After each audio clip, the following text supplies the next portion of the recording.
இன்னைக்கு ஐபிஎல்ல மேட்ச் வந்து எல்எஸ்ஜி வெர்சஸ் சிஎஸ்கே ஆடுறாங்க லக்னோவில். இன்னைக்கு வந்து கேஎல் ராகுல் பர்த்டே செலிப்ரேட் பண்ணுறாரு. நேற்று பர்த்டே செலிப்ரேட் பண்ணாரு. கேஎல் ராகுலுக்கு வெரி வெரி ஹாப்பி பர்த்டே. இன்னி வரையும் நம்ம சேனலை சப்ஸ்கிரைப் பண்ணாதவங்க சப்ஸ்கிரைப் பண்ணிடுங்க. கமெண்ட் பாக்ஸில் கமெண்ட் பண்ணிவிடுங்க. எல்எஸ்ஜி டீம் ஃபஸ்ட்டு நம்ம பார்த்துடலாம். எல்எஸ்ஜி டீமில் வந்து பார்த்தீங்கன்னா லாஸ்ட் 3 மேட்ச் வந்து எல்எஸ்ஜி டீம் வந்து தோத்துட்டு வராங்க. அவங்களுக்கு வந்து அந்த மொமெண்டம் போயிருச்சு. எப்போ அந்த மயங்க் யாதவ் போன ரோடு இன்ஜுரி கன்சர்ன் சொல்லி அதுலேருந்தே அவருக்கு வந்து மொமெண்டம் போயிருச்சு. எல்எஸ்டி வந்து லாட் ஆஃப் சேஞ்சஸ் பண்ணி பார்க்குறாங்க.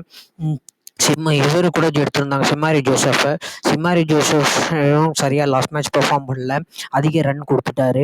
அவர் வந்து டெஸ்ட் பண்ணாங்க போன மேட்ச் எப்படி விளாண்டுவாருன்னு பார்த்தாங்க. ஃபர்ஸ்ட் ஐபிஎல் டெபியூட்டன் மேட்ச்சு அவரும் ரொம்ப எக்ஸ்பென்சிவாக இருந்தார். ஏன் சித்தார்த் மணிமாறனை விளாட வைக்க மாட்டேங்கிறாங்கன்னு தெரில. அவர் தான் வந்து ஓப்பனிங்கில் விக்கெட் எடுக்கிறவர். அவரையும் விளாட வைக்க மாட்டேங்கிறாங்கன்னு தெரில. ஒரே ஒரு மேட்ச் தான் அவர் நல்லா பெர்ஃபார்ம் பண்ணல. மற்ற எல்லா மேட்சும் அவர் நல்லா தான் பவுலிங் போட்டார். எல்எஸ்டிக்கு வந்து பெரிய கன்சர்னாக இருக்காருங்க இப்போ. ஏன்னா மயன்க் யாதவ் இன்ஜுரியிலேருந்து போனதுலேருந்து அவங்களால பேக் பண்ணி வர முடியல. அவங்களுக்கு ரொம்ப அடி வாங்குறாங்க. எல்லா பவுலர்ஸும் ரொம்ப அடி வாங்குறாங்க. ரவி பிஷ்னாவே ரொம்ப அடி வாங்குறாரு. யாஷ் தாக்கூர் கொஞ்சம் நல்லா போடுறாரு. மொயின்ஸ் கான் நல்லா போடுறாரு. சம்டைம்ஸ் அவரும் அடி வாங்கிடுறாரு. இந்த வாட்டி வந்து அவங்க வந்து கரெக்டாக டீம் செலக்ட் பண்ணணும் சென்னை சூப்பர் கிங்ஸ்க்கு எதிராக. ஏன்னா சென்னை வந்து ஒரு டஃப்பான ஆப்போனன்ட்டு. சென்னை இல்லைன்னா சென்னை வந்து இப்போ மும்பையிலே பீட் பண்ணிட்டு லக்னோவுக்கு வராங்க. அவங்க நல்ல கான்ஃபிடென்ஸில் இருப்பாங்க சென்னையே. அதனால சென்னையை பீட் பண்ணணும்னா லக்னோ வந்து கரெக்டான ஸ்ட்ராட்டஜியை கொண்டு வரணும். என்னை கேட்டால் சித்தார்த் மணிமாறனை விளையாட வைக்கலாம். ஓப்பனிங் பவுலிங் போட வைக்கலாம். ஓப்பனிங் விளையாட வைக்கலாம். ஓப்பனிங் பவுலிங் போட வைக்கலாம். அவருக்கே இன்னும் நிறைய சான்ஸ் கொடுக்கலாம். அவரே ஒரு 2 விக்கெட்னு எடுத்துட்டாருன்னா, ஒரு விக்கெட் எடுத்தாலே எல்எஸ்ஜி வந்து மொமெண்டம் வந்துருவாங்க. ஏன்னா ஆர்சிபிக்கு எதிராக விராட் கோலி விக்கெட் எடுத்தோன்னே எல்எஸ்ஜி வந்து மொமெண்டம்க்கு வந்துட்டாங்க. பேக் வந்து ஜெயிச்சிட்டாங்க.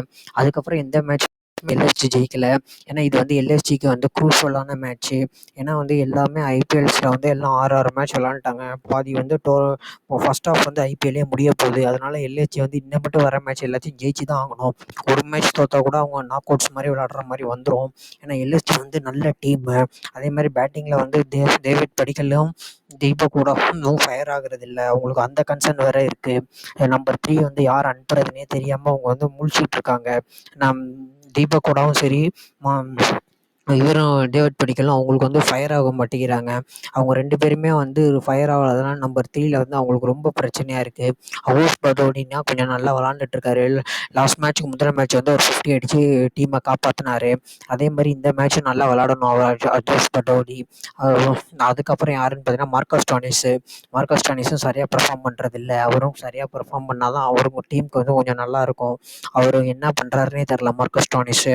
QDK வந்து ஃபஸ்ட்லாம் அடிச்சிட்டு இருந்தார். இப்போ அடிக்கிறது இல்லை. லாஸ்ட் 2 மேட்சாக QDK அடித்தா தான் எல்எஸ்ஜி வந்து பேட்டிங்கில் ரன் ஸ்கோர் பண்ணுறாங்க. இல்லை QDK அடிக்கலைன்னா எல்எஸ்ஜி வந்து பேட்டிங்லேயே ஸ்கோர் பண்ண மாட்டேங்கிறாங்க. ரொம்ப கஷ்டமாக இருக்குது. நிக்லஸ் புரான் வந்து டெல்லியோட டக் அவுட் ஆகிட்டார். நிக்லஸ் புரானும் ஃபயர் ஆகணும். ஃபயர் ஆகிடுவார். அவரும் எல்லா மேட்சும் அடிக்கிறாரு. ஏதோ ஒரு 2-3 மேட்ச் ஃபயர் ஆகலனால எல்எஸ்ஜியே ட்ராப் பேக் ஆகிருது. கேஎல்லையும் பற்றி நம்ம பேசியே ஆகணுங்க. கேஎல் வந்து ஒரு இம்பார்ட்டன்ட் பிளேயர் எல்எஸ்ஜிக்கு. பேட்டிங்கும் கீப்பிங்கும் அவர் தான் பண்ணுறாரு. கேப்டன் வேறு அவர். அதனால் ஓப்பனிங்கும் அவர் தான் வராரு. எல்லாமே ஆல் அவர் தான். ஆனால் எல்லாம் ப்ரெஷர், அவருக்கு எவ்வளோ ப்ரெஷர் இருக்குதுன்னு பாருங்கள். டீமை வந்து கரெக்டாக கொண்டு வந்துட்டு தான் இருக்கார். போன மேட்ச் வந்து சிம்மாரி ஜோசப் எக்ஸ்பென்சிவாக இருந்தாருன்னு அவர்கிட்ட போய் தட்டி கொடுத்து நல்லா பேசிகிட்டு இருந்தார் கேஎல் ராகுல். அது வந்து ஒரு நல்ல ஸ்ட்ராட்டஜி பண்ணார். அப்படி தான் பண்ணணும். நல்லா தான் பள்ளி தட்டி கொடுத்து தான் பேசினார். பட் ஆனால் எல்எஸ்டி வந்து நாளைக்கு வந்து எப்படி விளாட போகிறாங்கன்னு தெரில. கண்டிப்பாக வந்து நம்பர் த்ரீ வந்து அவங்களுக்கு ஒரு பெரிய ட்ராபேக்காக இருக்குது. குணால் பாண்டியா தான் நல்லா விளாண்டுட்ருக்காரு. Allrounder performance. அவர் வேலையை கரெக்டாக பார்த்துட்ருக்காரு. ஆனால் எல்எஸ்டியில் வந்து நம்பர் 3 வந்து ரொம்ப பிரச்சனையாக இருக்குது. அதை வந்து கேஎல் ராகுல் வந்து சரிப்படுத்தணும். அடுத்து வந்து அருஷ் குல்கர்னி வேறு இருக்கார்.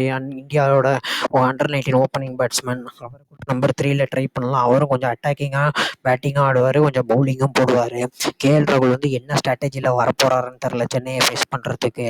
சென்னையை ஃபேஸ் பண்ணணும்னா கொஞ்சம் ஸ்ட்ராட்டஜி நல்லா தான் எடுத்துகிட்டு வரணும். ஏன்னா சென்னையில் வந்து தான் அவ்வளோ சீக்கிரம்னா சென்னையை பீட் பண்ண முடியாது. அதனால் கேஎல் ராகுல் வந்து கரெக்டான ஸ்ட்ராட்டஜி தான் யூஸ் பண்ணுவாருன்னு நினைக்கிறேன். அவங்களுக்கு வந்து சிம்மாரி ஜோசப் நாளைக்கு ஃபயர் ஆகணும். மார்க்கஸ் ஸ்டானிஸ் ஃபயர் ஆகணும். பிடிகேவும் நிக்கலஸ் புரானும் ஃபயர் ஆயிட்டாங்கனாலே கேஎல் ராகுலுக்கு வந்து நல்ல ஒரு இதாக இருக்கும். நாளைக்கு வந்து முக்கியமான மேட்ச் கேஎல் ராகுலுக்கு சிஎஸ்கே வந்து அவர் வந்து பீட் பண்ணியே ஆகணும் அந்த தாட்டில் தான் இருப்பார். பார்ப்போம் நாளைக்கு என்ன பண்ணுறாருன்ட்டு. அதர் அண்ட் இந்த சைடு பார்த்தீங்கன்னா சிஎஸ்கே வந்து ஒரு சூப்பர் டீமாக இருக்காங்க. ரொம்ப கான்ஃபிடென்ஸில் இருப்பாங்க. சென்னை வந்து சென்னை சூப்பர் கிங்ஸ் வந்து மும்பையிலே அடிச்சுட்டு வந்ததுனால நல்ல கான்ஃபிடென்ஸில் இருப்பாங்க. லாஸ்ட் மேட்ச் வந்து ஓப்பனிங் வந்து யார் வந்தாங்கன்னு பார்த்தீங்கன்னா ரச்சின் ரவீந்திரனும் ரகானேவும் வந்தாங்க. பட் ஒன் டவுன் வந்தார் ருத்ராஜ் கைக்வாடு. அதே பேட்டிங் ஸ்ட்ராட்டஜி தான் இது பண்ணுவாங்கன்னு நான் நினைக்கிறேன். ருத்ராஜ் வந்து நம்பர் 3 தான் வருவார். ஏன்னா ரகானே வந்து டெஸ்ட் பண்ணுறாங்க ஓப்பனிங்கில். ஏன்னா ரகானே ஓப்பனிங்கில் நிறைய ரன்ஸ் அடிச்சிருக்காரு. ரச்சின் ரவீந்திரனும் நல்லா பெர்ஃபார்ம் பண்ணணும். ஏன்னா ஒரு மேட்ச் தான், ஃபஸ்ட்டு 2 மேட்ச் தான் அடித்தார். அதுக்கப்புறம் சரியாக அடிக்கலை. அவர் வந்து என்ன பண்ண போகிறாங்கன்னு தெரில ரச்சின் ரவீந்திரனை. டேவிட் கான்வாய் மே மாதம் வந்துடுவார். பிளே ஆஃப்ஸ்குள்ளே வந்துடுவார். பார்ப்போம். டேவிட் கான்வாய் வந்துட்டார்னா ரச்சின் ரவீந்திரனை ட்ராப் பண்ணி தான் டேவிட் கான்வாய் தான் ஆடுவாங்க. ஆனால் டேவிட் கான்வாயை பற்றி இன்னும் ஒரு ஃபுல் டீட்டெயில்ஸும் தெரியல. ஆனால் மற்றபடி வந்து இன்னும் வந்து சமீர் ரிஸ்விக்கு இன்னும் கொஞ்சம் சான்ஸ் கொடுக்கணும். இவங்களே எல்லா வருஷம் விளாண்டுறாங்க. பட் ஆனால் சமீர் ரிஸ்விக்கு சான்ஸ் கிடைக்க மாட்டேங்குது. ஒரு மேட்ச் தான், 2 மேட்ச் தான் பண்ணார். பட் ஆனால் அதுலேயே ஃபஸ்ட் மேட்ச்லேயே இம்பேக்ட் பண்ணிட்டாரு. செகண்ட் மேட்ச்லாம் கொஞ்சம் சரியாக அவுட் ஆகிட்டார். சமீர் ரிஸ்விக்கு இன்னும் நல்லா சான்ஸ் கொடுத்தா தான் போக பிளே ஆஃப்ஸ்லாம் அவங்களாலையும் கொஞ்சம் அடிக்க முடியும். எல்லோரும் அவுட் ஆகிட்டாங்கன்னா அப்புறமேட்டு பிளே ஆஃப்ஸில் வரும்போது சமீர் ரிஸ்வி விளாடாதான் அந்த வந்து அவருக்கு ப்ரெஷர் ஆயிரும். இடையிலே சமீர் ரிஸ்வி வேணால் கொஞ்சம் டெஸ்ட் பண்ணால் நல்லாயிருக்கும். அந்த சென்னை சூப்பர் கிங்ஸ் வந்து அந்த ஸ்ட்ராட்டஜியெல்லாம் மாற்ற மாட்டாங்க. அது என்னவோ அதே மாதிரி தான் பேட்டிங் ஆர்டர், பவுலிங் ஆர்டரு, டீமில் இருக்கிற 11 அப்படியே தான் பண்ணுவாங்க. ஏன்னா சென்னை சூப்பர் கிங்ஸ் வந்து காலங்காலமாக அந்த ஸ்ட்ராட்டஜி அதே தான் மெயின்டைன் பண்ணுவாங்க. அதான் ஒரு சென்னை சூப்பர் கிங்ஸோட பெரிய ப்ளஸ்ஸு. சென்னை சூப்பர் கிங்ஸில் வந்து ஆல்ரவுண்டர்ஸ்னும் வந்து ஜடேஜா சூப்பராக ஒரு கான்ட்ரிபியூட் பண்ணிகிட்ருக்காரு. பேட்டிங்லேயும் சரி, பவுலிங்லேயும் சரி. ரவீந்திர ஜடேஜாவுன்னா நம்ம எதுவும் சொல்ல முடியாது. சிவம் துபே வந்து இம்பேக்ட் பிளேயராக சிவம் துபே வந்து சூப்பராக பேட்டிங் ஆடுறாரு. அவர் வந்து எல்லாம் சொன்னாங்க ஸ்பின்னர்ஸை தான் அவர் அட்டாக் பண்ணுறாரு, ஃபாஸ்ட் பவுலர்ஸ்னால் விளையாட தெரியாதுன்ட்டு. ஆனால் அவர் மும்பைக்கு எதிரான மேட்ச்சில் வான்கடேயில் கோட்ஸு, ஜஸ்பிரீத் பும்ரா, ஹார்திக் பாண்டியா எல்லாரையும் அடித்தார். நல்ல பேட்டிங் ஆடினார். சிவம் துபே ப்ரூவ் பண்ணிட்டார், நான் ஷார்ட் பவுலையும் நல்லா விளாடுவேன், ஃபாஸ்ட் பவுலர்ஸையும் நல்லா விளாடுவேன்ட்டு. ஆகாஷ் மதுவாலையும் அடித்தார். ஆகாஷ் அவரையும் அடித்தார். பக்வால்கிட்ட அவரையும் அடித்தார். சிவம் துபே வந்து நல்ல ஒரு பேட்டிங்கை விளையாடக்கூடிய பிளேயரு. நல்லா அவர் இப்போ ரோஹித் சர்மா கூட நேற்று ஒரு இன்டர்வியூவில் சொல்லியிருந்தார், இம்பேக்ட் பிளேயர் ரூல்ஸுங்கிறதுனால சிவம் துபே, வாஷிங்டன் சுந்தர்னாலனா அவங்களுக்கு பவுலிங் போட முடியல. அவங்க பவுலிங் போட்டால் தான் டீமுக்கு வந்து நல்லா இருக்கும். எனக்கு இந்த இம்பேக்ட் பிளேயர் ரூலே பிடிக்கலன்னு கூட சொல்லிட்டு இருந்தார் ரோஹித் சர்மா. அவர் சொல்கிறது கரெக்டு தான். இப்போ கண்டிப்பாக சிவம் துபே வந்து வேர்ல்ட் கப் ஸ்குவாடில் இருப்பார். வாஷிங்டன் சுந்தரம் வேர்ல்ட் கப் ஸ்குவாடில் இருப்பார். ஏன்னா ரைட் ஆர்ம் ஆஃப் ஸ்பின்னர் வந்து கிடையாது இந்தியாவுக்கு. அப்போ சிவம் துபேயும் இருப்பார், வாஷிங்டன் சுந்தரம் இருப்பார். சிவம் துபே வந்து பவுலிங் போட்டால் மட்டும்தான் அவரை வந்து எடுக்க முடியும். ஏன்னா ஹார்திக் பாண்டியா வேறு பெரிய ஃபார்மில் இருக்கார். அப்போ வந்து கண்டிப்பாக சிவம் துபே வந்து பவுலிங் போட்டே தான் ஆகணும். என்ன பண்ணுறாங்கன்னு தெரில. இப்போ சிவம் துபேக்கும் இன்ஸ்ட்ரக்ஷன் கொடுத்துருவாங்க போல சென்னை சூப்பர் கிங்ஸ்க்கு. பிசிசி வந்து இன்ஸ்ட்ரக்ட் கொடுப்பாங்க போல, சிவம் துபே வந்து ட்ரை பண்ணுங்க, பவுலிங் போட வைங்கன்ட்டு. பார்ப்போம். கம்மிங் அப் மேட்சஸில் வந்து சிவம் துபே பவுலிங் போட்டு தான் பவுலிங் சான்ஸ் கொடுப்பாருன்னு நினைக்கிறேன். ருத்ராஜ் கைக்வாடு கண்டிப்பாக ருத்ராஜ் கைக்வாடு வந்து சிவம் துபேக்கு பவுலிங் சான்ஸ் கொடுப்பாரு.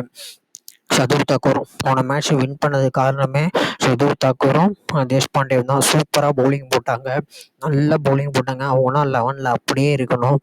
என்னை கேட்டால் அந்த 11லேருந்து தூக்குறத வந்து டேரல் மிச்சலை தூக்கி விட்டு மிச்சில் ஸ்டார்க்னராச்சும் விளையாட வைக்கலாம். அவராச்சும் பேட்டிங்கில் ஏதாச்சும் 2 சுற்றி 20 ரன்னாச்சும் அடிப்பார்.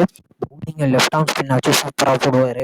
என்னை கேட்டால் டேரல் மிச்சலை தயவு செய்து தூக்கிட்டு மிச்சில் ஸ்டார்க்னரை விளையாட வைக்கலாம். மிச்சில் ஸ்டார்க்னராச்சும் ஒரு யூஸ்ஃபுல் கான்ட்ரிபியூஷனாக இருப்பார் சென்னை சூப்பர் கிங்ஸ்க்கு. ப்ளீஸ் தயவுசெய்து டேரல் மிச்சலை தூக்கிடுங்க. டேரல் மிச்சலை தூக்கிட்டு மிச்சில் ஸ்டார்க்னருக்கு வந்து ஒரு மேட்ச்சு விளையாண்டாரு, ஒரு மேட்ச் தான் சான்ஸ் கொடுக்குறீங்க. அவருக்கு ஒரு 2-3 இவர் டேரல் மிச்சலுக்கு சான்ஸ் கொடுக்குற மாதிரி மிச்சில் ஸ்டார்க்னருக்கு சான்ஸ் கொடுத்தீங்கன்னா கண்டிப்பாக 2 மேட்ச் வின் பண்ணி கொடுத்துருவாரு. அவர் ஒரு 5 மேட்ச் மிச்சில் ஸ்டார்க்னருக்கு சான்ஸ் கொடுத்தீங்கன்னா ஒரு 2 மேட்ச் ஆச்சு கண்டிப்பாக சென்னை சூப்பர் கிங்ஸை வின் பண்ணி கொடுத்துருவாரு. ஏன்னா அவ்வளோ பெரிய கேப்பபிலிட்டி இருக்கிற ஒரே பிளேயர் வந்து மிச்சில் ஸ்டார்க்னர். டேரல் மிச்சல் வந்து இன்னும் சரியாக பெர்ஃபார்ம் பண்ணுறதில்ல. அடுத்து வந்து சென்னை சூப்பர் கிங்ஸோட பேபி மலிங்கான்னு இப்போ பேர் வச்சுருக்காங்க பத்திரானா வந்து இதே மாதிரி விளாண்டா போதும். என்ன கொஞ்சம் இன்ஜுரி கன்சர்ன்ஸ் இருந்தாமல் பார்த்துக்கணும். பத்திரானா வந்து சூப்பராக பவுலிங் போட்டுட்ருக்காரு. நம்ம முஸ்தபிசூர் ரகுமானுக்கு வந்து மே மாதம் வரையும் பி பங்களாதேஷ் கிரிக்கெட் போர்டு வந்து பர்மிஷன் கொடுத்துருக்காங்க. ஏன்னா அவங்களுக்கு ஜிம்பாப்வே டூர் இருக்காம். அதனால் மே மாதம் வரையும் தான் அவர் இருப்பார். அதுக்கப்புறம் யார் ரீப்ளேஸ் பண்ண போகிறாங்கன்னு தெரில. அவர் இருக்கிற வரையும் முஸ்தபிசூர் ரகுமான் இருக்கிற வரையும் மே மாதம் வரையும் விளையாடுவார். அதுக்கப்புறம் விளையாட மாட்டார் முஸ்தபிசூர் ரகுமான். பத்திரானாக்கு வந்து ஒரு நல்ல சப்போர்ட்டாக இருந்தார் முஸ்தபிசூர் ரகுமான். ஆனால் முஸ்தபிசூர் ரகுமான் போயிட்டாங்கன்னா சென்னை சூப்பர் கிங்ஸு ரீப்ளேஸ்மெண்ட் எடுத்திருப்பாங்க. அது யாருன்னு இன்னும் வரல. சென்னை சூப்பர் கிங் ரீப்ளேஸ்மெண்ட்டை பார்த்துட்டு அப்புறம் நம்ம முஸ்தபிசூர் ரகுமான் ரீப்ளேஸ்மெண்ட் யாருன்னு பார்த்து சொல்லலாம்.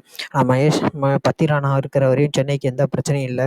நாளைக்கு வந்து சென்னைக்கு வந்து ஒரு முக்கியமான மேட்ச்சு பார்ப்போம். சென்னையும் லக்னோவும் மறுபடியும் நாளைக்கும் விளாட்றாங்க. அதுக்கப்புறம் அடுத்த மேட்ச் சென்னைக்கு வந்து மறுபடியும் லக்னோவோட தான். நாளைக்கு என்னோட ப்ரெடிக்ஷன் படி சென்னை லக்னோவில் வந்து 60-40 கொடுப்பேன். லக்னோவுக்கு 40 கொடுப்பேன், சென்னைக்கு வந்து 60 கொடுப்பேன். ஏன்னா லாஸ்ட் மேட்ச் மும்பை ஜெயிச்சதுனால அவங்களுக்கு வந்து அந்த கான்ஃபிடென்ஸ் இருக்கும் லக்னோவை அடிக்கிறதுக்கு. அதனால் வந்து நான் வந்து கான்ஃபிடென்ஸ் வந்து சென்னைக்கு தான் கொடுக்குறேன். உங்களோட ப்ரெடிக்ஷன் என்னங்கிறத கமெண்ட் பாக்ஸில் வந்து கமெண்ட் பண்ணுங்கள். எனக்கு என்னமோ நாளைக்கு லக்னோவில் விளாட்றதுனால நான் லக்னோவுக்கு 40 கொடுக்குறேன். சிஎஸ்கே வந்து அவங்க கண்டிப்பாக ஃபாஸ்ட் பவுலிங் ட்ராக்காக இருந்துச்சுன்னா ஃபாஸ்ட் பவுலர்ஸ்னால் நல்லா விளையாடக்கூடிய பிளேயர்ஸ்னால் சிஎஸ்கேல இருக்காங்க. அதனாலேயே வந்து சிஎஸ்கேக்கு வந்து நாளைக்கு அதிக சான்ஸ் இருக்குது. ஏன்னா சிஎஸ்கே வந்து வின்னிங் ஸ்ட்ராட்டஜியில் வர்றாங்க. ஃபஸ்ட்டு அவே மும்பையில் தான் வின் பண்ணாங்க. அதே மாதிரி லக்னோவிலையும் வின் பண்ணணும். வின் பண்ணி சிஎஸ்கே டீம் வந்து நல்லா வரணும். பார்ப்போம் நாளைக்கு மேட்ச் எப்படி இருக்குன்ட்டு.